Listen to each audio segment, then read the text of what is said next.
ഈശോയിലെ ഏറ്റവും സ്നേഹമുള്ള സഹോദരങ്ങളെ, നമുക്ക് ഏറ്റവും പ്രിയപ്പെട്ട ഈശോയുടെ ശിഷ്യനായ വിശുദ്ധ പത്രോസ്ലീഹായുടെ വീഴ്ചയും അതുപോലെ തന്നെ പത്രോസ്ലീഹായുടെ മടങ്ങിവരവും, വീഴ്ചയുടെ ഏതാനും പടികളും മടങ്ങിവരവിൻ്റെ ഒറ്റ പടിയും ധ്യാനിക്കാനാണ് നമ്മൾ ഈ സമയങ്ങളിൽ ആഗ്രഹിക്കുന്നത്.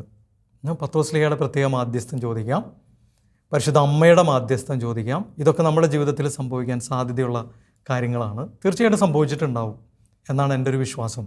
നമുക്കെല്ലാവർക്കും ഒന്ന് പ്രാർത്ഥിക്കാം. പരിശുദ്ധ അമ്മയുടെ മാധ്യസ്ഥം വഴിയായി വിശുദ്ധ പത്രോസ്ലീഹായെ ധ്യാനിക്കുന്ന ഈ സമയം അദ്ദേഹത്തിൻ്റെ ജീവിതം ഞങ്ങളുടെ മുമ്പിൽ ഒരു വലിയൊരു മാതൃകയും ആശ്വാസവും ശക്തിയും ഒക്കെ ആയി അമ്മ ഞങ്ങൾക്ക് വരച്ചു കാട്ടണമേ, അങ്ങനെ ഞങ്ങൾക്ക് തെളിയിച്ചു തരണമേ എന്ന് പ്രാർത്ഥിക്കുകയാണ്. നന്മ നിറഞ്ഞ മറിയമേ സ്വസ്തി, കർത്താവ് അങ്ങയോടുകൂടെ സ്ത്രീകളിൽ അങ്ങ് അനുഗ്രഹിക്കപ്പെട്ടവളാകുന്നു. അങ്ങയുടെ ഉദരത്തിൽ ഫലമായ ഈശോ അനുഗ്രഹിക്കപ്പെട്ടവനാകുന്നു. പരിശുദ്ധ മറിയമേ തമ്പുരാൻ്റെ അമ്മേ, പാപികളായ ഞങ്ങൾക്ക് വേണ്ടി ഇപ്പോഴും ഞങ്ങളുടെ മരണസമയത്ത് തമ്പുരാനോട് അപേക്ഷിച്ചു കൊള്ളണമേ. ആമേൻ. ഈശോ മിശിഹായ്ക്ക് സ്തുതിയായിരിക്കട്ടെ. നമുക്കൊരു നിമിഷം ഒന്ന് കർത്താവിനെ ഒന്ന് സ്തുതിച്ച് പ്രാർത്ഥിക്കാം. ഹല്ലേലൂയ, യേശുവേ നന്ദി, യേശുവേ ആരാധന, യേശുവേ മഹത്വം, ഹല്ലേലൂയ. വിശുദ്ധ പത്രോസ്ലീഹായെ അങ്ങയുടെ പ്രത്യേക മാധ്യസ്ഥ ഈ സമയം ഞങ്ങൾക്ക് തരണമേ. അങ്ങ് ഞങ്ങളെ ആശ്വസിപ്പിക്കണമേ. ഈശോയുടെ പ്രിയപ്പെട്ട ശിഷ്യനായ അങ്ങ് ഞങ്ങൾക്ക് വേണ്ടി മാധ്യസ്ഥം വഹിക്കണമേ. ഞങ്ങളുടെ ജീവിതവും അങ്ങയെപ്പോലെ തന്നെ വീഴ്ച താഴ്ചകളിലൂടെയൊക്കെ കടന്നു പോകുന്ന ജീവിതമാണ്. വിശുദ്ധ സ്ലീഹായുടെ പ്രത്യേക മാധ്യസ്ഥ ഈ സമയം ഞങ്ങളുടെ മേൽ ഉണ്ടാകണമേ. ഹല്ലേലൂയ, യേശുവേ നന്ദി, യേശുവേ സ്തുതി, യേശുവേ ആരാധന. പ്രിയമുള്ള സഹോദരങ്ങളെ, പത്രോസിനെ പോലെ ഒരു ശിഷ്യനില്ല കർത്താവിന്. കാരണം എന്താണെന്ന് വെച്ച് കഴിഞ്ഞാൽ, പത്രോസ്ലീഹ ഒരു നിമിഷം കർത്താവിനെ അങ്ങ് ഏറ്റുപറയും, അടുത്ത നിമിഷം അങ്ങ് തള്ളിയും പറയും. ഈ ഒരു രീതി പത്രോസ്ലീഹയിൽ നമ്മൾ കാണുന്നുണ്ട്. മത്തായിയുടെ സുവിശേഷം 16-ാമത്തെ അധ്യായത്തിൽ ഞാൻ ആരെന്നാണ് ജനങ്ങൾ പറയുന്നത്, ഞാൻ ആരെന്നാണ് നിങ്ങൾ പറയുന്നതെന്ന് ചോദിച്ചപ്പോൾ ചാടി വീണ് പത്രോസ്ലീഹ പറഞ്ഞു, നീ ജീവിക്കുന്ന ദൈവത്തിൻ്റെ പുത്രനായ ക്രിസ്തുവാണ്. ഭയങ്കരമായിട്ടുള്ളൊരു പ്രൊക്ലമേഷൻ. ദൈവമാണ് ക്രിസ്തുവാണ്, ദൈവമാണ് ക്രിസ്തു എന്ന് പറയുന്ന മനോഹരമായിട്ടുള്ള ഭാഗം. തൊട്ടടുത്ത നിമിഷത്തിൽ നിനക്കിത് സംഭവിക്കാതിരിക്കട്ടെ എന്ന് പറഞ്ഞ് കർത്താവിൻ്റെ പദ്ധതിക്ക് മുമ്പിൽ വിഘാതം നിൽക്കുകയും ചെയ്തു. അപ്പോൾ കർത്താവ് അവനെ വിളിച്ചു. ആദ്യം വിളിച്ചത് എന്തെന്ന്, മാംസരക്തങ്ങളല്ല, ശിമയോനെ, സ്വർഗസ്ഥനായ പിതാവാണ് നിനക്കിത് വെളിപ്പെടുത്തി തന്നത്. തൊട്ടടുത്ത നിമിഷത്തിൽ വിളിച്ചത് തന്നെ, സാത്താനെ നീ ദൂരെ പോവുക. ഇത് പത്രോസിൻ്റെ ജീവിതത്തിൽ കാണുന്ന ഈ ഗ്രാഫ് ഉണ്ടല്ലോ, എനിക്ക് പലപ്പോഴും തോന്നുകയാണ് എൻ്റെ പ്രിയമുള്ള സഹോദരങ്ങളെ, അത് നമ്മുടെ ജീവിതത്തിൻ്റെ ഒരു ഗ്രാഫാണ്. ഒരു നിമിഷം ദൈവത്തിൽ അങ്ങ് ശക്തമായി നിൽക്കുന്നു, പിന്നെ പെട്ടെന്ന് അങ്ങ് വീണു പോകുന്നു. ദൈവത്തിൻ്റെ പദ്ധതി ശക്തമായിട്ട് തിരിച്ചറിയുന്നു, തൊട്ടടുത്ത നിമിഷം പദ്ധതി എന്താണെന്ന് ചിന്തിക്കുന്നു പോലുമില്ല. അപ്പോൾ പത്രോസ്ലീഹ നമ്മുടെ മുമ്പിൽ ഒരു ആശ്വാസ കേന്ദ്രമായിട്ട് ഇങ്ങനെ നിൽക്കുകയാണ്. ദൈവം തന്നിരിക്കുകയാണ് ആ മനുഷ്യനെ നമുക്ക് വേണ്ടിയിട്ട്. ആരുപേക്ഷിച്ചാലും ഞാൻ നിന്നെ ഉപേക്ഷിക്കില്ല, അതാണ് പത്രോസ്ലീഹ പറഞ്ഞ കാര്യം. ആരുപേക്ഷിച്ചാലും ഞാൻ നിന്നെ ഉപേക്ഷിക്കില്ല എന്ന് പറഞ്ഞ പത്രോസ്ലീഹ എന്ത് ചെയ്തു? കർത്താവിനെ 3 പ്രാവശ്യം തള്ളിപ്പറയുന്ന അവസ്ഥ വരെ എത്തി. അത് പത്രോസ്ലീഹയുടെ ജീവിതത്തിൻ്റെ ആ ഉയർച്ചയും അതുപോലെ താഴ്ചയും മടങ്ങിവരവും, ശരിക്കുള്ളൊരു മടങ്ങിവരവ് പത്രോസ്ലീഹ നടത്തുന്നുണ്ട്. അത് കർത്താവ് ഏറ്റവും അവസാനം യോഹന്നാന്റെ സുവിശേഷം 21-ാമത്തെ അധ്യായത്തിലാണ് ആ ഭയങ്കരമായിട്ടുള്ളൊരു മടങ്ങിവരവ് വരുന്നത്. സ്നേഹത്തെക്കുറിച്ചുള്ള ഒരു ചോദ്യത്തിലാണ് പത്രോസ്ലീഹ പൊട്ടിക്കരയുന്നത്. സ്നേഹത്തെക്കുറിച്ചുള്ള ചോദ്യത്തിലാണ് അദ്ദേഹത്തിൻ്റെ മടങ്ങിവരവ് പൂർണ്ണമാകുന്നത്. അപ്പം നമ്മളിന്ന് വിചിന്തനം ചെയ്യാൻ പോകുന്നൊരു കാര്യം, പത്രോസിനെ കർത്താവ് തിരഞ്ഞെടുത്തിട്ട്, അവൻ്റെ പേരെന്തായിരുന്നു?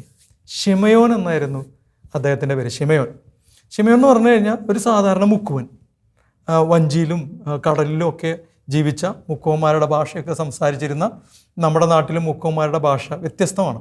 ഇതുപോലെ തന്നെ മുക്കുവന്മാരുടെ വ്യത്യസ്തമായ ഭാഷ സംസാരിച്ചിരുന്ന മുക്കുവന്മാരുടെ ഇടയിൽ നിന്ന് കർത്താവ് തെരഞ്ഞെടുത്ത് അവനൊരു പേര് കൊടുത്തു. എന്നാണ് അവന് പേര് കൊടുത്തു? പത്രോസേ, ശിമയോനെ, നീ ഇനി മുതൽ പാറ എന്ന് വിളിക്കപ്പെടും, പീറ്റർ എന്ന് വിളിക്കപ്പെടും, പത്രോസ് എന്ന് വിളിക്കപ്പെടും.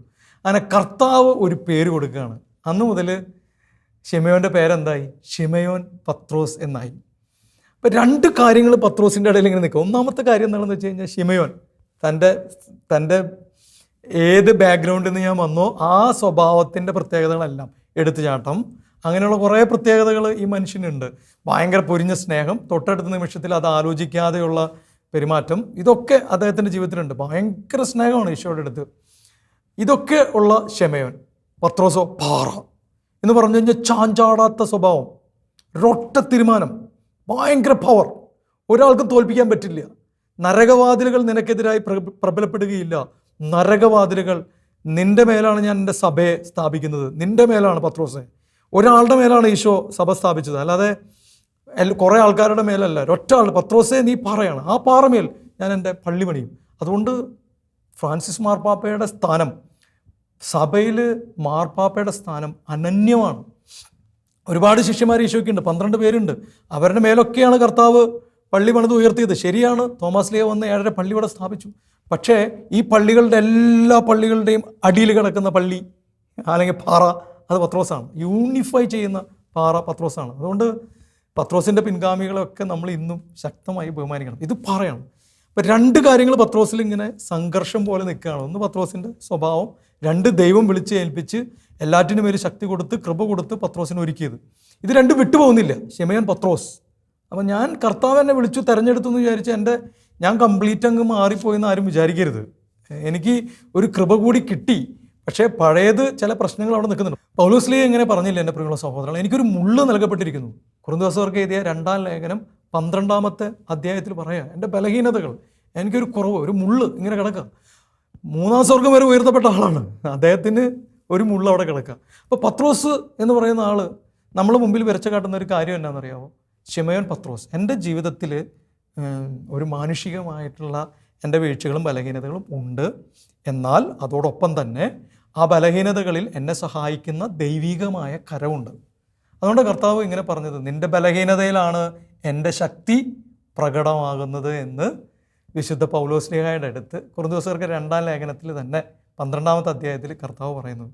ഭയങ്കര മനോഹരമാണ് ഇത്. ഇപ്പോൾ പത്രോസ് ലീഹ നമ്മൾ എന്തുമാത്രം ആശ്വസിപ്പിക്കുന്നുണ്ട് എന്നൊന്ന് ചിന്തിച്ച് നോക്കി എൻ്റെ പ്രിയമുള്ള സഹോദരങ്ങളെ. പ്രത്യേകിച്ച് ഒരു വൈദികൻ എന്ന നിലയ്ക്ക് എല്ലാ വൈദികർക്കും ഉള്ള വലിയൊരു വേദനയാണ് എന്തെന്നറിയാമോ? ഞങ്ങളുടെ ബാക്ക്ഗ്രൗണ്ട്, ഞാൻ ഏത് കുടുംബത്തിൽ നിന്ന് വന്നു, അതൊക്കെ എന്നെ ഒരുപാട് സ്വാധീനിച്ചിട്ടുണ്ട്. എൻ്റെ ആ കുടുംബത്തിൻ്റെ ബാക്ക്ഗ്രൗണ്ട്, ആ പ്രത്യേകതകളൊക്കെ പെട്ടെന്ന് കർത്താവ് വലിയൊരു അനുഗ്രഹം തന്നെങ്കിലും ഈ എൻ്റെ കുടുംബത്തിൻ്റെ ബാക്ക്ഗ്രൗണ്ടൊക്കെ എനിക്ക് എടുത്തു കളയാൻ പറ്റുമോ? ഒരിക്കലും ഇല്ല. അതൊക്കെ എൻ്റെ കൂടെയുണ്ട്. ആ ബലഹീനത എൻ്റെ കൂടെയുണ്ട്, ആ പ്രശ്നങ്ങൾ എൻ്റെ കൂടെയുണ്ട്, ആ ആകുലതകൾ എൻ്റെ കൂടെയുണ്ട്. എന്നാലും ആ ബലഹീനതയിൽ എന്നെ ശക്തിപ്പെടുത്തുന്ന കർത്താവിൻ്റെ കൃപ ഇങ്ങനെ വർക്ക് ചെയ്തുകൊണ്ടിരിക്കും എൻ്റെ പ്രിയമുള്ള സഹോദരങ്ങളെ. ഇനി നമ്മുടെ ജീവിതത്തിൽ ഇങ്ങനെ തന്നെയല്ലേ ചില സമയത്ത് നമ്മുടെ ജീവിതത്തിൽ നമ്മുടെ മാനുഷികത കൂടുതൽ അങ്ങ് കൂടും. കുഞ്ഞുങ്ങളെ കുറിച്ച് വറി ചെയ്യുന്നു, ആകുലപ്പെടുന്നു, വ്യാകുലപ്പെടുന്നു, ആശങ്കപ്പെടുന്നു. ചില സമയത്ത് നമ്മൾ കംപ്ലീറ്റ്ലി അങ്ങ് കർത്താവിൽ ട്രസ്റ്റ് ചെയ്യും. ഇതാണ് നമ്മുടെ ഉള്ളിലുള്ള ശിമയോൻ പത്രോസ്. ശിമയോൻ എന്ന് പറഞ്ഞു കഴിഞ്ഞാൽ ആകുലപ്പെടുന്നു, പത്രോസ് എന്ന് പറഞ്ഞ പാറ പോലെ കർത്താവിനെ ഇങ്ങനെ പിടിച്ചു നിൽക്കുന്നു. ഇത് രണ്ടും ഇങ്ങനെ ഈ ഗ്രാഫ് ഇങ്ങനെ നിൽക്കുകയാണ്.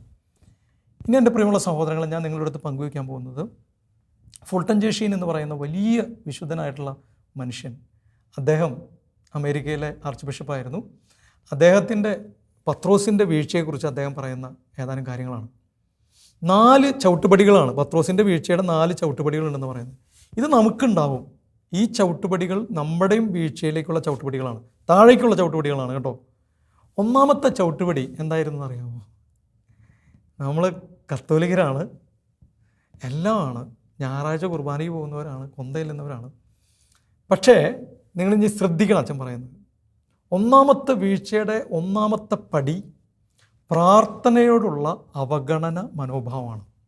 പ്രാർത്ഥനയോടുള്ള അവഗണന മനോഭാവം എന്ന് പറഞ്ഞാൽ, ഇവരൊക്കെ പ്രാർത്ഥനയ്ക്ക് പങ്കെടുത്തിട്ടുണ്ടോ? ഈശോയുടെ കൂടെ ഉണ്ട്. ഈശോ പ്രാർത്ഥിക്കാൻ പോകുമ്പോൾ പലപ്പോഴും ഇവർ പോയിരുന്നോ? ഉണ്ട്, പോയിരുന്നു.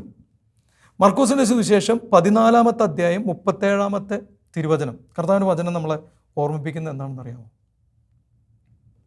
പത്രോസ്, യാക്കോബ്, യോഹന്നാൻ 3 പേർക്ക് ഈശോയുടെ കൂടെ പ്രാർത്ഥിക്കാൻ പോയത് ഗെത്സമൻ തോട്ടത്തിൽ. ഈ 3 പേര് എന്ത് ചെയ്തു? ഉറങ്ങി. നമ്മുടെ ഏറ്റവും വലിയ ഉറക്കം ഏത് സമയത്താണെന്നറിയാമോ? പ്രാർത്ഥനയുടെ സമയത്താണ്. നെഗ്ലക്റ്റ്, പ്രാർത്ഥനയെ അവഗണിക്കുക. ഇത് നമ്മുടെ വീഴ്ചയുടെ 1-ാമത്തെ പടിയാണ്. പ്രാർത്ഥനയെ അവഗണിക്കുക. പ്രാർത്ഥിക്കുന്ന സമയത്താണ് നമ്മുടെ പ്ലാനിങ്. നാളെ എന്ത് ചെയ്യണം? എപ്പോഴാണ് പ്ലാൻ ചെയ്യുന്നത്? കുർബാന ചെല്ലുന്ന സമയത്ത്, നടക്കുന്ന സമയത്താണ് നമ്മൾ പ്ലാൻ ചെയ്യുന്നത്. അത് ഗെത്സമൻ തോട്ടത്തിൽ ശിഷ്യന്മാർ ഉറങ്ങിയതിന് തുല്യമാണ്. നിങ്ങളൊന്ന് ശരിക്കും ചിന്തിച്ച്, ഗെത്സമൻ തോട്ടത്തിൽ ഈശോയുടെ പീഡാസഹനം ആരംഭിച്ചു. കുർബാന ഈശോയുടെ പീഡാസഹന മരണ ഉത്ഥാനമാണ്. ഈ രഹസ്യങ്ങളാണ് നമ്മൾ സ്മരിക്കുകയും സ്തുതിക്കുകയും അനുഷ്ഠിക്കുകയൊക്കെ ചെയ്യുന്നത്. ആ സമയത്ത് ഞാൻ എവിടെയാണ്? പത്രോസ് ഇരുന്ന പോലെ തന്നെ വേറെ ചിന്തകൾ, വേറെ കാര്യങ്ങൾ. ഇടയ്ക്ക് അച്ഛൻ്റെ പ്രസംഗം കേൾക്കുന്ന സമയത്ത് കുറച്ച് ഉറങ്ങും കൂടി ചെയ്ത് കഴിഞ്ഞാൽ പൂർത്തിയായി. ഇപ്പോൾ പ്രാർത്ഥിച്ചോ എന്ന് ചോദിച്ചപ്പോൾ നമുക്ക് ഉള്ളിൽ ഭയങ്കര ചിന്ത, ഞാൻ പ്രാർത്ഥിച്ചു, കുർബാനയിൽ പങ്കെടുത്തു. എന്നാൽ കുർബാനയിൽ പങ്കെടുത്ത് പ്രാർത്ഥിച്ചോ? ഇത് ശരിക്കും അവഗണനയുടെ മനോഭാവമാണ്. ഈ പ്രാർത്ഥന എന്ന് പറഞ്ഞു കഴിഞ്ഞാൽ എൻ്റെ പ്രിയമുള്ള സഹോദരങ്ങളെ, ദൈവികതയിലേക്ക് ഒരു മനുഷ്യൻ കടക്കുന്നതാണ്. അവൻ മാനുഷിക തലത്തിൽ നിന്ന്, ശ്രദ്ധിക്കണം നിങ്ങൾ, മാനുഷിക തലത്തിൽ നിന്ന് ദൈവിക തലത്തിലേക്ക് ഒരു മനുഷ്യൻ കടക്കുന്നതാണ് പ്രാർത്ഥന. ഇങ്ങനെ വിചാരിക്കുക, ഈ ലോകത്തെ എല്ലാ കാര്യങ്ങളും കൺട്രോൾ ചെയ്യുന്ന ഒരു റൂമുണ്ടെന്ന് വിചാരിക്കുക. ഒരു കൺട്രോളിങ് റൂം, ഈ ലോകത്തെ എല്ലാ കാര്യങ്ങളും കൺട്രോൾ ചെയ്യുന്ന, ഈ പ്രപഞ്ചത്തെ മുഴുവൻ കൺട്രോൾ ചെയ്യുന്ന ഒരു കൺട്രോളിങ് റൂം ഉണ്ടെന്ന് വെറുതെ വിചാരിക്കും മനസ്സിൽ. പ്രാർത്ഥന വഴി എന്താ സംഭവിക്കണമെന്ന് അറിയാവോ? ഞാൻ ആ റൂമിലേക്ക് കടക്കുകയാണ് ചെയ്യുന്നത്. അത് അത്രയും പ്രധാനപ്പെട്ട ഒരു കാര്യമാണ് ഈ പ്രാർത്ഥന എന്ന് പറഞ്ഞു കഴിഞ്ഞാൽ. അത്രയും പ്രധാനമാണ്. ഈ ലോകം മുഴുവൻ കൺട്രോൾ ചെയ്യുന്ന ദൈവത്തിൻ്റെ ഹൃദയത്തിലേക്ക് കടക്കുന്നതാണ് പ്രാർത്ഥന. എൻ്റെ ഹൃദയം ദൈവത്തിൻ്റെ ഹൃദയത്തിലേക്ക്, ഈ ലോകത്തെ മുഴുവൻ നിയന്ത്രിക്കുന്ന ദൈവത്തിൻ്റെ ഹൃദയത്തിലേക്ക് കടക്കുന്നതാണ്, ഉറങ്ങുന്നതല്ല. അപ്പോൾ ശരിക്കും ദൈവത്തിൻ്റെ സാന്നിധ്യം അങ്ങ് പോയി. അപ്പോൾ ഈ മനുഷ്യൻ വിചാരിച്ചുകൊണ്ടിരിക്കുന്നത് എന്നാണെന്നറിയാമോ? ഞാൻ പ്രാർത്ഥിച്ചു, കുർബാനയിൽ പങ്കെടുത്തു. അവൻ്റെ മനോഭാവം എന്നാ? കുർബാനയിൽ കറക്റ്റ് ടൈമിനാണോ വന്നത്? ആഗ്രഹത്തോടെയാണോ വന്നത്? ഓടി എൻ്റെ കർത്താവിനെ കാണണമെന്നുള്ള ആഗ്രഹത്തോടെയാണോ വന്നത്? ഈ റൂമിലേക്ക് കടക്കുന്ന പോലെ, കർത്താവിൻ്റെ ഹൃദയത്തിലേക്ക് കടക്കുന്ന പോലെ അങ്ങ് കടന്നങ്ങ് ചെന്നോ അവൻ്റെ ഈ പ്രാർത്ഥനയുടെ സമയത്ത്? ഇതൊക്കെ വളരെ പ്രധാനപ്പെട്ട ചോദ്യങ്ങളാണ് എൻ്റെ പ്രിയമുള്ള സഹോദരങ്ങളെ. പത്രോസ്ലീഹയുടെ വീഴ്ചയുടെ ആദ്യത്തെ പടി അവൻ പ്രാർത്ഥനയെ അവഗണിച്ചു എന്നുള്ളതാണ്. ഉറങ്ങി. ചില ആൾക്കാർ രാവിലെ നേരത്തെ എഴുന്നേൽക്കണം എന്നൊക്കെ പറയും. നേരത്തെ എഴുന്നേൽക്കും, എന്നിട്ട് അവർ വിചാരിക്കും കിടന്ന് പ്രാർത്ഥിക്കാം. പോയി കിടന്ന് പ്രാർത്ഥിച്ചു, കാര്യമില്ല. കാരണം എന്താണെന്ന് വെച്ച് കഴിഞ്ഞാൽ ഇത് പത്രോസ്ലീഹയുടെ പ്രാർത്ഥന പോലെ ഉറങ്ങിയും കിടന്നും ഒക്കെയുള്ള പ്രാർത്ഥനയാണ്. രണ്ടാമത്തെ, ഇങ്ങനെ പ്രാർത്ഥനയെ അവഗണിച്ചു കഴിഞ്ഞാൽ രണ്ടാമത്തെ സ്റ്റെപ്പിലേക്ക് വീഴും, താഴ്ചയിലേക്ക്. രണ്ടാമത്തെ വീഴ്ചയുടെ രണ്ടാമത്തെ പടി അതെന്താണെന്നറിയാവോ? വളരെ രസകരമായിട്ട് നമുക്ക് തോന്നും. അതായത് പ്രാർത്ഥനയ്ക്ക് പകരം പ്രവൃത്തികളെ കൊണ്ട് നിറയ്ക്കുന്ന പരിപാടിയാണ് രണ്ടാമത്തെ പടി. പ്രാർത്ഥനയ്ക്ക് പകരം, ഈ പ്രാർത്ഥന വേണ്ട, അതിന് പകരം എന്തെങ്കിലും നല്ല കാര്യങ്ങൾ ചെയ്യാം. ഇപ്പോൾ യുവജനങ്ങൾ വന്നിട്ട് അച്ഛന്മാരുടെ അടുത്ത് വന്നിട്ട് പറയും, ഞങ്ങളെല്ലാ അച്ഛന്മാരും കേൾക്കുന്നൊരു കാര്യമാണ്, അച്ഛാ പ്രാർത്ഥന ഭയങ്കര ബോറിങ് അച്ഛാ, അത് കാരണം നമുക്കൊരു കാര്യം ചെയ്യാം, ഒരു പ്രോഗ്രാം അങ്ങ് നടത്താം, ഒരു പിക്നിക് അങ്ങ് നടത്താം, അല്ലാന്നുണ്ടെങ്കിൽ നമുക്കൊരു വീടങ്ങ് നിർമ്മിച്ചു കൊടുക്കാം, അല്ലെങ്കിൽ നമുക്ക് പള്ളി അങ്ങ് വൃത്തിയാക്കാം. ഇതൊക്കെ നല്ല കാര്യമല്ലേ? തീർച്ചയായിട്ടുമാണ്. പക്ഷേ എന്താണ് പ്രധാനപ്പെട്ട കാര്യം എന്നറിയോ? പ്രാർത്ഥനയെ സബ്സ്റ്റിറ്റ്യൂട്ട് ചെയ്യരുത്. പ്രാർത്ഥനയെ സബ്സ്റ്റിറ്റ്യൂട്ട് ചെയ്യരുത്. ഈ മനുഷ്യൻ പ്രാർത്ഥിക്കാതിരുന്നപ്പോൾ, പത്രോസ്ലീഹ പ്രാർത്ഥിക്കാതിരുന്നപ്പോൾ രണ്ടാമത് വന്നത് എന്താണെന്നറിയാമോ? യോഹന്നാൻ്റെ സുവിശേഷം 18-ാമത്തെ അധ്യായം 10-ാമത്തെ തിരുവചനം. വചനം എങ്ങനെയാണ് ഓർമ്മിപ്പിക്കുന്നത്? അവൻ വാളൂരി അവരെ വെട്ടി. എങ്ങനെ? ഈ പെസഹ ഗത്സമൻ തോട്ടത്തിൽ പ്രാർത്ഥിച്ചതിന് ശേഷം കർത്താവ് തിരിച്ചു വരുന്ന സമയത്ത് അവിടുത്തെ പിടിക്കാൻ വേണ്ടി പടയാളികൾ വന്ന് ആക്രമിക്കുന്ന സമയത്ത് പത്രോസ്ലീഹ വാളൂരി വെട്ടി. ഉടനെ ഈശോ പറഞ്ഞു, നിൻ്റെ വാളെടുത്ത് എൻ്റെ ഉറയിലിടുക. നമ്മൾ ഈ വാള് പിടിച്ചിട്ട് നിൽക്കുന്നത്. ഞാൻ പറയും, നീ അമ്മ ശരിയാവണം, അപ്പൻ ശരിയാവണം. വൈദികം പറയും, വൈദികം പറയും, ജനങ്ങളെ നിങ്ങൾ ശരിയാവണം. എല്ലാവരുടെ കയ്യിൽ ഈ വാള് പിടിച്ച് നിൽക്കുകയാണ് എല്ലാവരും. പ്രാർത്ഥിക്കാൻ ആരുമില്ല. ഇത് സബ്സ്റ്റിറ്റ്യൂട്ട് ചെയ്യുകയാണ്. ഈ ആക്ഷൻ സബ്സ്റ്റിറ്റ്യൂട്ട് ചെയ്തു ഈ മനുഷ്യൻ. അദ്ദേഹത്തിൻ്റെ വിചാരം എന്തായിരുന്നു? പത്രോസ്ലീഹയുടെ വിചാരം എന്തായിരുന്നു അറിയാവോ? യേശുവിനെ സംരക്ഷിക്കാം. എങ്ങനെ? ഈ പ്രവർത്തനങ്ങളൊക്കെ ചെയ്ത് യേശുവിനെ സംരക്ഷിക്കാം, യേശുവിൻ്റെ സഭയെ പ്രൊട്ടക്റ്റ് ചെയ്യാം. പാറയാണെന്നൊക്കെ കർത്താവ് പറഞ്ഞിട്ടുണ്ടല്ലോ. അത് കാരണം ഈ ആക്ഷൻ വഴി സപ്പോർട്ട് ചെയ്യാമെന്ന് വിചാരിച്ചിരിക്കുന്നത്. പിയൂസ് 12-ാമൻ മാർപ്പാപ്പ ഇതിന് വിളിക്കുന്നത് ഹെരസി ഓഫ് ആക്ഷൻ. പ്രവർത്തനത്തിൻ്റെ ഹെരസി എന്ന് പറഞ്ഞു കഴിഞ്ഞാൽ അബദ്ധ പഠനം, അതാണ് അർത്ഥം. ഹെരസി ഓഫ് ആക്ഷൻ എന്നാണ് പരിശുദ്ധ പിതാവ് പിയൂസ് 12-ാമൻ മാർപ്പാപ്പ ഇതിന് വിളിക്കുന്നത്. എൻ്റെ പ്രിയമുള്ള സഹോദരങ്ങളെ, അപ്പോൾ പത്രോസ്ലീഹയ്ക്ക് പറ്റിയ രണ്ടാമത്തെ വീഴ്ച ആക്ഷൻ. കുറേ കാര്യങ്ങൾ കർത്താവിന് വേണ്ടി അങ്ങ് ചെയ്യുക, കുറേ പ്രവർത്തനങ്ങൾ കർത്താവിന് വേണ്ടി ചെയ്യുക. പ്രാർത്ഥനയെ സബ്സ്റ്റിറ്റ്യൂട്ട് ചെയ്യുക. പ്രവർത്തനം വേണോ? തീർച്ചയായിട്ടും വേണം. പ്രാർത്ഥനയെ സബ്സ്റ്റിറ്റ്യൂട്ട് ചെയ്യാൻ പാടില്ല. മർത്ത മറിയം എന്ന് പറയുന്ന 2 പേരുണ്ട് അല്ലേ? കർത്താവിന് വളരെ പ്രിയപ്പെട്ട മർത്തയും കർത്താവിന് വളരെ പ്രിയപ്പെട്ട മറിയവും. മർത്ത എന്ത് ചെയ്തു? മർത്ത പ്രവർത്തനങ്ങൾ ചെയ്ത്, അത് പ്രവർത്തനം ചെയ്ത് നല്ല കാര്യം. മറിയം എന്ത് ചെയ്തു? കർത്താവിൻ്റെ സന്നിധിയിൽ പാദാന്തികത്തിൽ അവിടെ നിന്ന് പറയുന്നത് കേട്ടിങ്ങനെ ഇരുന്നു. എന്നിട്ട് മർത്തയുടെ കംപ്ലൈൻറ്റ് എന്താ പറയുക? കർത്താവിനെ നോക്കുന്നേ ഇല്ല അവളുടെ ശ്രദ്ധ മുഴുവൻ എന്തിലാണ്? മർത്തയുടെ ശ്രദ്ധ മുഴുവൻ എന്തിലാണ്? കർത്താവിലാണോ? അല്ല. മറിയം എന്നെ സഹായിക്കണില്ല, ഇതാണ് അവളുടെ ശ്രദ്ധ മുഴുവൻ. ഈ മറിയ ഇരിക്കണ കണ്ടില്ലേ കർത്താവേ? അപ്പോൾ ഉള്ള ശ്രദ്ധ മുഴുവൻ ആരില്ല? കർത്താവിലല്ല.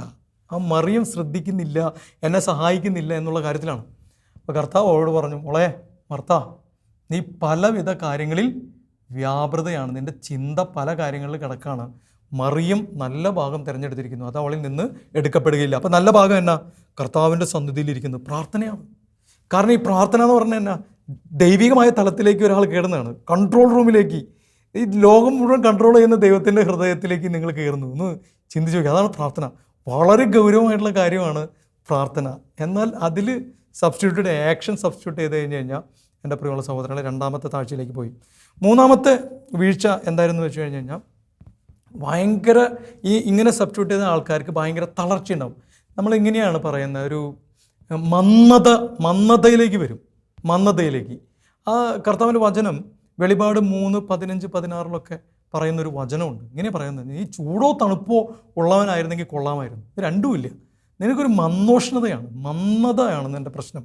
ഞാൻ മദ്യമയക്കുമരുന്നും അതിൻ്റെ മേഖലയിലാണ് പ്രവർത്തിക്കുന്നത്. ഈ മദ്യമയക്കുമരുന്ന് ഉപയോഗിക്കുന്ന എല്ലാവർക്കും വരുന്നൊരു സാധനം എന്താണെന്നറിയാമോ? മന്ദതയാണ്. മന്ദത മാറിയില്ലെങ്കിൽ അവൻ മദ്യപാനം മാറ്റില്ല. ഞാൻ എപ്പോഴും ശ്രദ്ധിച്ചിട്ടുള്ള ഒരു കാര്യം എന്താണെന്ന് വെച്ചാൽ, മന്ദത മാറാത്ത ആരും മദ്യപാനം നിർത്തിയിട്ടില്ല. ഒരു മന്ദത മുഖത്ത് അങ്ങനെയുള്ളവൻ മദ്യപാനം നിർത്താറില്ല.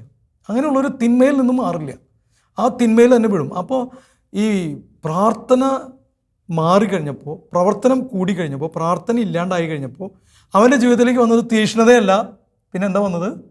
മന്ദതയാണ് വന്നത്. മന്ദോഷ്ണതയാണ് പത്രോസിൻ്റെ ജീവിതത്തിലേക്ക് കടന്നു വന്നതെന്ന് നമ്മൾ വചനം അറിയാം. അപ്പോൾ വചനം ഇങ്ങനെയാണ് പറയുന്നത്. മത്തായി സുവിശേഷം 26-ാം 58-ാമത്തെ തിരുവചനം. പത്രോസിനെ നിങ്ങൾ നോക്കിയാൽ, ഈശോനെ അടുത്ത് അനുഗമിക്കുന്നില്ല, ഈശോനെ അകന്നാണ് അനുഗമിക്കുന്നത്, അടുത്ത് അനുഗമിക്കുന്നില്ല. ഇത് മന്ദോഷ്ണത എന്ന് പറയും ഇതിനെ. ഈശോനെ അടുത്ത് അനുഗമിക്കില്ല. ഈശോ അനുഗമിക്കുന്നുണ്ടോ? അനുഗമിക്കുന്നുണ്ട്. അനുഗമിക്കുന്നില്ല. ഇതാണ് മന്ദത. കംപ്ലീറ്റ് ആയിട്ട് അങ്ങ് കർത്താവിന് കൊടുക്കുന്നില്ല. കാരണം പ്രാർത്ഥന ഇല്ലാണ്ടായി കഴിഞ്ഞാൽ അവൻ മന്ദോഷ്ണതയിലേക്ക് അങ്ങ് വീണു പോകും. എൻ്റെ പ്രിയമുള്ള സഹോദരങ്ങളെ, ഞാനിങ്ങനെ ആലോചിക്കുകയായിരുന്നേ. പത്രോസ്ലീഹ ഈശോയോട് പറയുന്ന ഒരു കാര്യമുണ്ട്. പത്രോസ്ലീഹ ഈശോയോട് പറയാം, ഈശോയെ നിനക്കിതൊന്നും സംഭവിക്കാതിരിക്കട്ടെ, നിനക്കിത് സംഭവിക്കാതിരിക്കട്ടെ. എന്താ സംഭവിക്കാതിരിക്കട്ടെ? സഹനങ്ങളൊന്നും നിനക്ക് വരാതിരിക്കട്ടെ. ഇതാണ് മന്ദത. ഇവൻ രക്ഷപ്പെടില്ല എങ്ങനെ വിചാരിച്ചു കഴിഞ്ഞാൽ അത് കുഴിയിലേക്ക് തന്നെ പോവും. ഇതാണ് മന്ദത എന്ന് പറഞ്ഞാൽ. ഇതാണ്, നിനക്ക് സഹനമൊന്നും ഉണ്ടാവാതിരിക്കട്ടെ, ഒരു സഹനവും നിനക്ക്. നമുക്ക് എൻ്റെ പ്രിയമുള്ള സഹോദരങ്ങളെ, ഒരു ക്രിസ്ത്യാനി വേറെ ക്രിസ്ത്യാനീനെ അങ്ങനെ ആശംസിക്കാൻ പാടില്ല. നിനക്ക് നല്ലത് വരട്ടെ, അഭിഷേകം ഉണ്ടാകട്ടെ എന്നൊക്കെ പറയാം. സഹനമൊന്നും ഉണ്ടാവാതിരിക്കട്ടെ എന്ന് നമ്മൾ ആരുടെ അടുത്തും പറഞ്ഞുകൂടാ എൻ്റെ പ്രിയമുള്ള സഹോദരങ്ങളെ. അത് ഭയങ്കര സ്നേഹത്തിൻ്റെ അടയാളമായിട്ടാണ് നമ്മൾ കാണുന്നത്. ഞാൻ കാണുന്നത് അതിനെ മന്ദതയുടെ അടയാളമായിട്ടാണ്. സഹനമൊക്കെ ഉണ്ടാവും, ഉറപ്പായിട്ടും ഉണ്ടാവും, സഹനം ഉണ്ടാവും കേട്ടോ. നിങ്ങളോട് എല്ലാവരോടും ഈ സമയം ഞാൻ പറയാൻ ആഗ്രഹിക്കുന്നൊരു കാര്യമുണ്ട്. സഹനങ്ങൾ ഇല്ലാതാക്കുന്നതല്ല കർത്താവിൻ്റെ ലക്ഷ്യം. കുരിശെടുത്ത് എൻ്റെ പിന്നാലെ വരട്ടെ എന്ന് പറഞ്ഞവനാണ് കർത്താവ്. അപ്പോൾ സഹനങ്ങളെ ഈ ഭൂമിയിൽ വെച്ചിട്ട് സഹനങ്ങളെ രക്ഷാകരമാക്കി മാറ്റുന്നതാണ് കർത്താവിൻ്റെ ലക്ഷ്യം. സഹനങ്ങളെ മന്ദത പറ്റുന്നത് എന്നാ? അകന്നനുഭവിക്കുക. ചില ആളുകൾ എന്നോട് ചോദിക്കാറുണ്ട്, എൻ്റെ അച്ചോ, കർത്താവിനെ കുറച്ചങ്ങ് സ്നേഹിച്ചു കഴിഞ്ഞാൽ സഹനം കൂടുമോ? ഇതാണ് മന്ദത. ഇതൊരു മന്ദതയാണ് കേട്ടോ. ഇത് പ്രാർത്ഥന ഇല്ലാതാകുമ്പോൾ വരുന്ന ചോദ്യമാണിത്. ഒരു വ്യക്തിയുടെ ജീവിതത്തിൽ പ്രാർത്ഥന ഇല്ലാതാകുമ്പോൾ വരുന്ന ചോദ്യമാണ്. പ്രാർത്ഥന ഉണ്ടാകുമ്പോൾ എങ്ങനെയാണ്? നിങ്ങളൊന്ന് ആലോചിച്ച് ഇങ്ങനെയൊന്ന് ചിന്തിച്ച് നോക്കിയാൽ, നമ്മുടെ അപ്പോൾ എൻ്റെ പ്രിയപ്പെട്ട, എനിക്കിപ്പോൾ അമ്മയാണുള്ളത്, എൻ്റെ അപ്പം മരിച്ചുപോയി. അമ്മയ്ക്ക് രോഗം വന്നു എന്ന് വിചാരിക്കുക, അമ്മയുടെ ഒരു കിഡ്നി പോയി എന്ന് വിചാരിക്കുക. വെറുതെ ഒരിക്കലും അങ്ങനെയൊന്നും സംഭവിക്കാതിരിക്കട്ടെ ആർക്കും എന്ന് പ്രാർത്ഥിക്കുകയാണ്. പക്ഷേ ഈ സഹനങ്ങളൊക്കെ ഉണ്ടാവും നമ്മുടെ എല്ലാവരുടെ ജീവിതത്തിൽ. എന്തെങ്കിലും സംഭവിച്ചെന്ന് വിചാരിക്കുക, ഞാൻ എന്ത് ചെയ്യുക എൻ്റെ പ്രിയമുള്ള സഹോദരങ്ങളെ? ഞാൻ അടുത്ത് അനുഗമിക്കുകയോ അനുഗമിക്കുമോ? ഞാൻ ഡോക്ടറെ അടുത്ത് ചെല്ലും, അല്ലേ? ഓടിച്ചെന്നിട്ട് പറയാം, എൻ്റെ കിഡ്നി എടുത്ത് അമ്മയ്ക്ക് വെക്കാൻ പറ്റുമെന്ന് ചോദിക്കും. ഇത് മന്ദത, ചൂടാണിത്. അടുത്ത് അനുഗമിക്കുക. ആ പ്രശ്നത്തിൽ, ആ സഹനത്തിൽ അങ്ങ് പങ്കുചേരും, ആ സഹനത്തിൽ ഒന്നായിത്തീരും. ആ സഹനം സ്നേഹത്തിനുള്ള ഒരു വഴിയായിട്ട് ഞാൻ കണ്ട് എന്തൊക്കെ എനിക്ക് ചെയ്യാൻ പറ്റും അതൊക്കെ ചെയ്യും. അങ്ങനെയല്ലേ സാധാരണ നൽകി ചെയ്യാം. അകന്ന് അനുഗമിക്കുമ്പോഴോ ഒരു മന്ദതയാണ്, സ്നേഹമില്ല, മന്ദതയാണ് എന്ന് നമുക്ക് മനസ്സിലാവും. ഞാൻ ആ ഭാഗത്തേക്ക് ചെല്ലുന്നില്ല, അല്ലെങ്കിൽ ഞാൻ ചെല്ലുന്നുണ്ട്, വിശേഷങ്ങളൊക്കെ അന്വേഷിക്കുന്നുണ്ട്. ഞാൻ അങ്ങ് ബാംഗ്ലൂരാണ്, ഞാൻ വിശേഷങ്ങൾ ഒരു കിഡ്നി പോയല്ലേ, അയ്യടാ കഷ്ടമായി പോയി, എങ്ങനെയും കിട്ടും, എങ്ങനെയും ശരിയാവും. ഇതാണ് അകന്ന് അനുഗമിക്കുക എന്ന് പറഞ്ഞു കഴിഞ്ഞാൽ. ഞാൻ പൈസയൊക്കെ എങ്ങനെയും ഉണ്ടാക്കി അയച്ചു തരാം. ഇത് അകന്ന് അനുഭവിക്കുന്നതിൻ്റെ ഭാഗം. എൻ്റെ പ്രിയമുള്ള സഹോദരങ്ങളെ, മന്ദത ഭയങ്കരമായിട്ടുള്ളൊരു ത്യാഗം വേണ്ട, സഹനം വേണ്ട എന്നുള്ള ചിന്ത. കർത്താവ് അവനെ വിളിച്ചു, സാത്താനെ നീ ദൂരെ പോകും. മന്ദത ഭയങ്കര വലിയൊരു തകർച്ചയാണ്. നാലാമത്തെ വീഴ്ച, ഭയങ്കരമായ അവസാനത്തെ വീഴ്ച എന്താണെന്നറിയാമോ? ഈ ലോകം തരുന്ന സുഖവും വികാരങ്ങളും ഈ ലോകം തരുന്ന സന്തോഷങ്ങളിലേക്കും അങ്ങ് വീഴുക. അപ്പോൾ പ്രാർത്ഥനയിലെ ഏറ്റവും അവസാനത്തെ വീഴ്ച എന്നാ? ലോകം മാത്രമേ ഉള്ളൂ എന്നുള്ളൊരു വിചാരത്തിലേക്ക് ഒരാളെത്തുക. അത് പത്രോസ് അങ്ങനെ എത്തിപ്പോയി. പത്രോസ് അനുഗമിച്ച് കഴിഞ്ഞപ്പോൾ നമ്മൾ വചനത്തിൽ മർക്കോസ് സുവിശേഷം 14-ാം അധ്യായം 59-ാമത്തെ തിരുവചനം, ആ പരിചാരികമാരുടെ അടുത്ത് അവനെങ്ങനെ സംസാരിച്ച് ഇങ്ങനെ നിൽക്കുക. അവന് സംസാരിക്കേണ്ട ആവശ്യമുണ്ടോ? പരിചാരകന്മാരുടെ അടുത്ത് സംസാരിച്ച് സമയം കളയേണ്ട ആവശ്യമുണ്ടോ? അവിടെ ഇരുന്ന് ചൂട് കായേണ്ട ആവശ്യമുണ്ടോ? നിങ്ങൾ ചിന്തിച്ചേ, ആര് വിട്ടാലും ആര് ഉപേക്ഷിച്ചാലും ഞാൻ നിന്നെ വിടില്ല, ഉപേക്ഷിക്കില്ല, ഞാൻ നിന്നെ അനുഗമിക്കുമെന്ന് പറഞ്ഞ ആൾ കർത്താവ് കുരിശുമായിട്ട് അങ്ങ് പോകുമ്പോൾ അവിടെ കിടക്കുക, അവിടെ ചൂടും ഇതൊക്കെ. ലോകത്തിൻ്റെ സുഖവും സന്തോഷവും വികാരങ്ങളും വിചാരങ്ങളും ഒക്കെ പത്രോസിൻ്റെ വീഴ്ച ഇവിടെ പൂർണ്ണമാണ്. നമ്മുടെ വീഴ്ച ഇതുപോലെ തന്നെ പൂർണ്ണാവൻ്റെ പ്രിയമുള്ള സഹോദരൻ. ഇതൊരു വീഴ്ചയായിട്ട് തോന്നുന്നുണ്ടോ എന്നുള്ളതാണ് വേറെ പ്രശ്നം. ഈ ലോകത്തിൻ്റെ വലിയൊരു കാര്യം എന്താണെന്നറിയാമോ? ഇതൊരു വീഴ്ചയായിട്ട് ആരും തോന്നി, നിനക്കിതാണ് നല്ലത് അതുകൊണ്ട് നീ ഇത് ചെയ്യുക എന്ന് പറയുന്ന ഒരു ലോകമാണിത്. ഇതൊരു വീഴ്ചയായിട്ട് പോലും തോന്നാത്ത വിധത്തിൽ നമ്മുടെ ചിന്താഗതികളൊക്കെ മാറിപ്പോയി തുടങ്ങി. പക്ഷേ കർത്താവിനെ അടുത്ത് അനുഗമിക്കുന്നവർക്ക് വേണ്ടിയാണ് ഞാനിത് പറയുന്നത്. എൻ്റെ പ്രിയമുള്ള സഹോദരങ്ങളെ, കർത്താവിനെ അടുത്ത് അനുഗമിക്കുന്നവർ മാത്രമേ ഇത് മനസ്സിലാവൂ, വേറൊരാൾക്കും മനസ്സിലാവുമെന്ന് എനിക്ക് തോന്നുന്നില്ല. ഇത് ഏറ്റവും വലിയ വീഴ്ചയാണ് പത്രോസ് അങ്ങനെ വീണ് കിടക്കുക. ആ സമയത്ത് കോഴി കൂവി. ഇനി നിങ്ങൾ ശ്രദ്ധിക്കണേ, പത്രോസിൻ്റെ തിരിച്ചുവരവിൻ്റെ ആദ്യത്തെ പടി എന്ന് പറഞ്ഞു കഴിഞ്ഞാൽ യേശുവിൻ്റെ നോട്ടമാണ്. യേശുവിൻ്റെ ഒറ്റ നോട്ടം. യേശു അങ്ങ് പത്രോസിനെ അങ്ങ് ഒറ്റ നോട്ടം അങ്ങ് നോക്കുകയാണ്. അതോടുകൂടി കംപ്ലീറ്റ് അങ്ങ് ട്രാൻസ്ഫോം ചെയ്യുക. യേശുവിൻ്റെ നോട്ടമാണ് എപ്പോഴും ആദ്യത്തെ പടി, അല്ലാണ്ട് അവസാനമല്ല യേശു നോക്കണത്. ആദ്യത്തെ കാര്യം യേശു ഇങ്ങനെ നോക്കുകയാണ്. ആ നോക്കുന്നതോട് കൂടിയിട്ട് പത്രോസിൻ്റെ ഹൃദയം അങ്ങ് തകർന്നു, അലിഞ്ഞുപോയി. എനിക്ക് തെറ്റിപ്പോയി എൻ്റെ കർത്താവേ എന്ന് പറഞ്ഞ് പൊട്ടിക്കരയാണ് പത്രോസ്. ഇതാണ് പത്രോസിൻ്റെ തിരിച്ചുവരവിൻ്റെ അവസാനം. കർത്താവ് അവനോട് ചോദിക്കുക, തിരിച്ചുവരവ് പൂർണ്ണമാകുന്നത് പത്രോസേ, ഇവരെക്കാൾ അധികമായി, ഈ ലോകത്തിൻ്റെ സുഖങ്ങളേക്കാൾ അധികമായി, അകന്ന് അനുഗമിക്കുന്നതിനേക്കാൾ അധികമായി, പ്രാർത്ഥന സബ്സ്റ്റിറ്റ്യൂട്ട് ചെയ്യുന്ന അധികമായി, പ്രാർത്ഥന നെഗ്ലക്റ്റ് ചെയ്ത് ഈ ദൈവികമായ തലത്തിലേക്ക് കയറുന്ന അങ്ങനെയുള്ള കയറാതിരിക്കുന്ന നിൻ്റെ അവസ്ഥയ്ക്ക് അതിനൊക്കെ ഉപരിയായി എൻ്റെ പത്രോസേ, നിനക്ക് എന്നോട് ശരിക്കും സ്നേഹമുണ്ടോടാ? അതോ നീ ശിമയോനായിട്ട് മാനുഷികതയിൽ ജീവിക്കാനായിട്ടാണോ പോണത്? കർത്താവിൻ്റെ ആ ചോദ്യത്തിന് മുമ്പിൽ പത്രോസ് നിൽക്കുകയാണ്, കരയാണ്. കർത്താവ്, എനിക്ക് തെറ്റിപ്പോയി, ഞാൻ നിന്നെ സ്നേഹിച്ചു, പക്ഷേ അനേക കാര്യങ്ങളിൽ ഒരാളായിട്ടാണ് ഞാൻ നിന്നെ സ്നേഹിച്ചത്. ഇന്ന് ഞാനത് മാറ്റാണ് കർത്താവേ, നീ എനിക്ക് കൃപ തരണം, ഞാനത് മാറ്റാണ്. ഈ ലോകത്തിൽ ഒന്നും സ്നേഹിക്കുന്ന പോലെ എൻ്റെ അപ്പനെയോ അമ്മയോ മാതാപിതാക്കളെയോ മക്കളെയോ വയലുകളെയോ ഒന്നുമല്ല, അതിനേക്കാൾ ഉപരിയായി അവരെ സ്നേഹിക്കുന്ന പോലെയല്ല നിന്നെ ഞാൻ പൂർണ്ണ ഹൃദയത്തോടെ, പൂർണ്ണ ആത്മാവോടെ, പൂർണ്ണ മനസ്സോടെ, പൂർണ്ണ ശക്തിയോടെ സ്നേഹിക്കുന്നു. ഇതൊറ്റ ഉത്തരത്തിൽ എൻ്റെ പ്രിയമുള്ള സഹോദരങ്ങളെ പത്രോസ് തിരിച്ചുവരാണ്. ഭയങ്കരമായിട്ടുള്ളൊരു തിരിച്ചുവരവ് പത്രോസ് നടത്താണ്. സ്വർഗ്ഗം അങ്ങ് സന്തോഷിച്ചിട്ടുണ്ടാവും ആ തിരിച്ചുവരവിൽ. ഇതുപോലൊരു തിരിച്ചുവരവ് നമുക്കുണ്ടാവണം നമ്മുടെ വീഴ്ചയിൽ നിന്ന്. ഈ വീഴ്ച എല്ലാവരുടെ ജീവിതത്തിലുള്ളതാണ്. പത്രോസ് വീണ പോലെ എല്ലാവരും വീണിട്ടുണ്ട്. എനിക്ക് തോന്നുന്നില്ല ആരെങ്കിലും വീഴാതിരുന്ന ആരെങ്കിലും ഉണ്ടെന്ന് എനിക്ക് തോന്നുന്നില്ല. എല്ലാവരും ഒരുപക്ഷെ വീണ് കാണണം, അങ്ങനെ വിചാരിക്കുക. എന്നാൽ തിരിച്ചുവരവ് കർത്താവിൻ്റെ ഒരു നോട്ടത്തിൽ നിന്ന് ആരംഭിക്കുന്നു, കർത്താവിൻ്റെ ഒരു ചോദ്യത്തിൽ അവസാനിക്കുന്നു. നീ നിൻ്റെ മക്കളെയും മാതാപിതാക്കളെയും നിൻ്റെ ചൂടിനെയും അതുപോലെയാണോ പത്രോസെ നീ എന്നെയും സ്നേഹിക്കുന്നത്? അത്രേ ഉള്ളൂ നിനക്ക് ഞാൻ, അതോ എന്നോടുള്ള നിൻ്റെ സ്നേഹം? കർത്താവിൻ്റെ ആ ചോദ്യത്തിൽ പത്രോസ് തിരിച്ചുവരവ് കർത്താവ് പൂർത്തിയാക്കുകയാണ്. പിന്നീട് അവൻ വീണിട്ടില്ല എന്ന് നമ്മൾ വിചാരിക്കുന്നു. പല മാനുഷികത പ്രശ്നങ്ങളും പത്രോസിന് അനുഭവപ്പെട്ടിട്ടുണ്ടെങ്കിൽ പത്രോസ് പിന്നീട് ഒരിക്കലും വീണിട്ടില്ല എന്ന് നമ്മൾ വിചാരിക്കുകയാണ്. പത്രോസ്ലിയുടെ മാധ്യസ്ഥം നമുക്കെല്ലാവർക്കും ഉണ്ടാകട്ടെ. യേശുവിനെ അനുഗമിക്കുന്ന, ക്രിസ്തുവിനെ അനുഗമിക്കുന്ന എല്ലാ മക്കളുടെയും മേൽ ഈ വീഴ്ച ഉണ്ടായിട്ടുള്ള എല്ലാ മക്കളും പേടിക്കേണ്ട ആവശ്യമൊന്നുമില്ല. കർത്താവിൻ്റെ ഒരു നോട്ടത്തിനായി കാത്തിരിക്കുക. ആ നോട്ടം കിട്ടിക്കഴിഞ്ഞാൽ ഒരു ചോദ്യം ഉണ്ടാവും തിരിച്ച്. ആ ചോദ്യത്തിനായി കാത്തിരിക്കുക. ആ ചോദ്യം നിൻ്റെ ജീവിതത്തിൽ വലിയ മാനസാന്തരത്തിന് കാരണമാകട്ടെ. ആമേൻ. ഒരു നിമിഷം നമുക്ക് പ്രാർത്ഥിക്കാം, കണ്ണുകളടയ്ക്കാം. കർത്താവെ, ഞാൻ എവിടെ നിൽക്കുന്നു, എൻ്റെ പ്രാർത്ഥന എവിടെ നിൽക്കുന്നു, എൻ്റെ പ്രാർത്ഥന എങ്ങനെയാണ് മുന്നോട്ട് പോകുന്നത്, പ്രാർത്ഥനാ ജീവിതം എങ്ങനെ മുന്നോട്ട് പോകുന്നു. 1 മണിക്കൂർ കർത്താവിന് വേണ്ടി പ്രാർത്ഥിക്കാൻ ഞാൻ തയ്യാറാണോ? കർത്താവിൻ്റെ അടുത്ത് ചിലവഴിക്കാൻ തയ്യാറാണോ? ഉറങ്ങാതെ ചിലവഴിക്കാൻ തയ്യാറാണോ? തയ്യാറാണെന്നുള്ള ഒരു മറുപടി ഈ സമയം നിങ്ങൾ കർത്താവിന് കൊടുക്കുകയാണെങ്കിൽ ധന്യമായി. പരിശുദ്ധ അമ്മേ, അമ്മയുടെ മാധ്യസ്ഥം യാചിക്കുന്നു. നന്മ നിറഞ്ഞ മറിയമേ സ്വസ്തി, കർത്താവ് അങ്ങയോടുകൂടെ സ്ത്രീകളിൽ അങ്ങ് അനുഗ്രഹിക്കപ്പെട്ടവളാകുന്നു. അങ്ങയുടെ ഉദരത്തിൽ ഫലമായ ഈശോ അനുഗ്രഹിക്കപ്പെട്ടവനാകുന്നു. പരിശുദ്ധ മറിയമേ തമ്പുരാൻ്റെ അമ്മേ, പാപികളായ ഞങ്ങൾക്ക് വേണ്ടി ഇപ്പോഴും ഞങ്ങളുടെ മരണസമയത്തും തമ്പുരാനോട് അപേക്ഷിച്ചു കൊള്ളണമേ. ആമേൻ.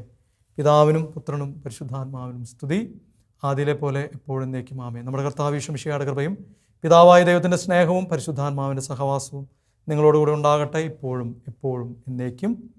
ആമേൻ.